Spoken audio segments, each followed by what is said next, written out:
Hey guys, and welcome back to another episode of EverQuest 2.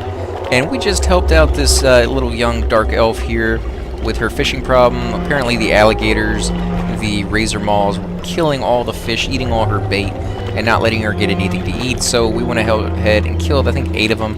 And now she has another feather above her head, so we're going to go ahead and see what she has in store for us next. Oh, I'll never remember that. Tell me, do you fish much? Well, no, sometimes, all the time. We're gonna go with, sometimes. Well, the waters here are pretty good for fishing. How would you like to help me reel them in? What kind of help? Just help me catch them. Right now I'm trying to catch searing trout. They swim around in the lower Tendril River. What do you say? Sure, I'll help. Reaping the benefits of a monopoly, level 9, and you end up getting at least 2 silver. Great.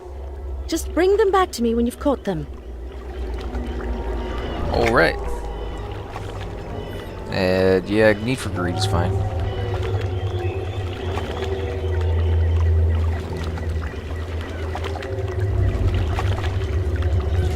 That's what most groups will prefer, is need before greed. It used to be in the old days you had to do that manually, which is just if something dropped that you didn't need, you left it for those who could actually use it.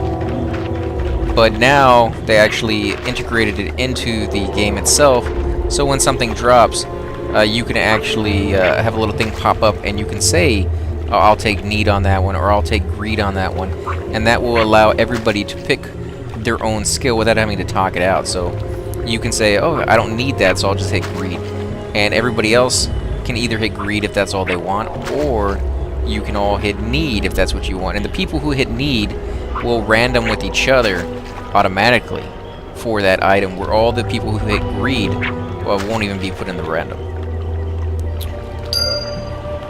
We will start getting groups more often, not really for this tune, but for my berserker. Well, groups are hard to find in this game sometimes.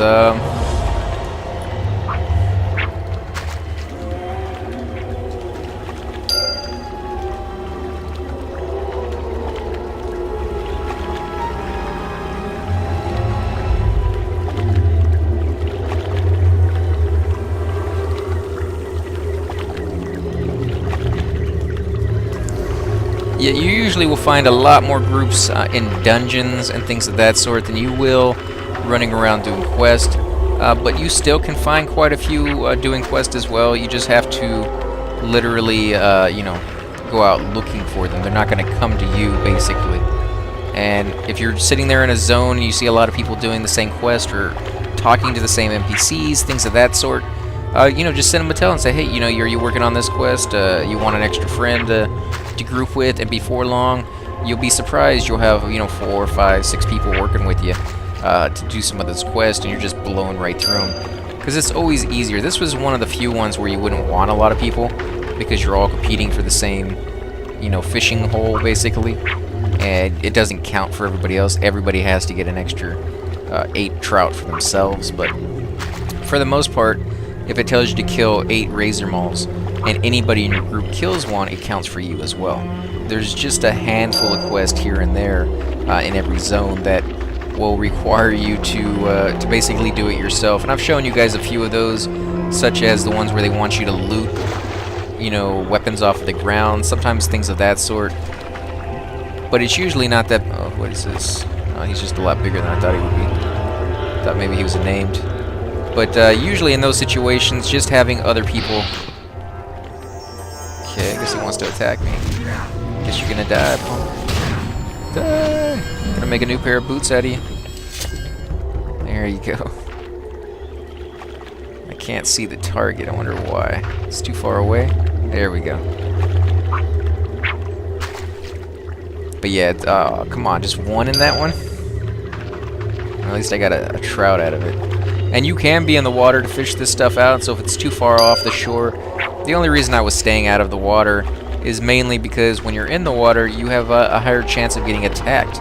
You will have piranhas and fish of that sort that can only hit you while you're in the water. The moment you leave the water, you're perfectly fine. So if you get attacked while you're swimming, one of the best methods is just to climb up on shore, and usually whatever that is killing you will turn around and go back out.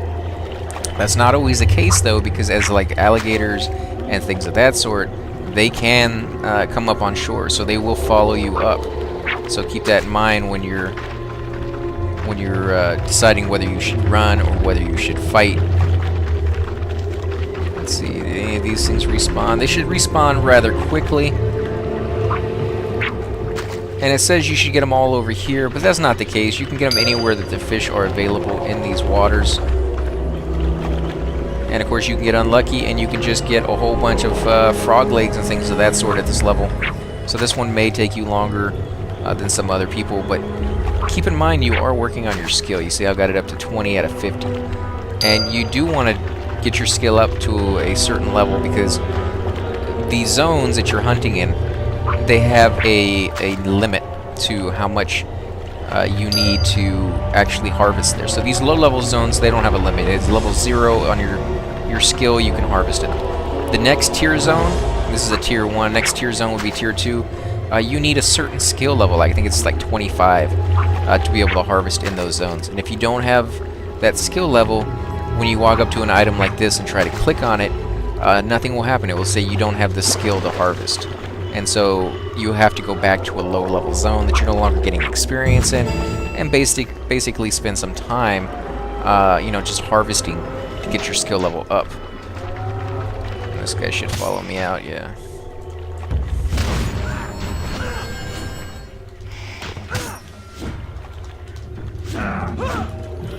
And I'm just checking with him to see if he's gotten his yet. He may not have. One more. So yeah, we were pretty close to being on the same track. Didn't really take that long. What, about 5 minutes, guys, to get our skill up to about 22. So if you, but remember, that's just skill in fishing. You got to do skill in trapping and harvesting and lumbering and all that other stuff to get it up for those different resources. Let's go ahead and talk to her and see what she has to say. Do you have them? I do. Here you go. Great. I hope you enjoyed the fishing here. I certainly do. If you'd like, you could help me catch some more fish.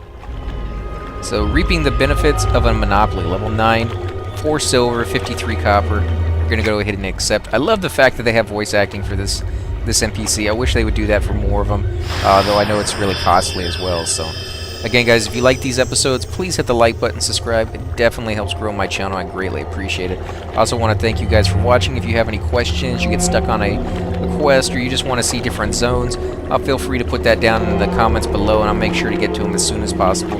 Again, guys, I'll catch you on the next episode.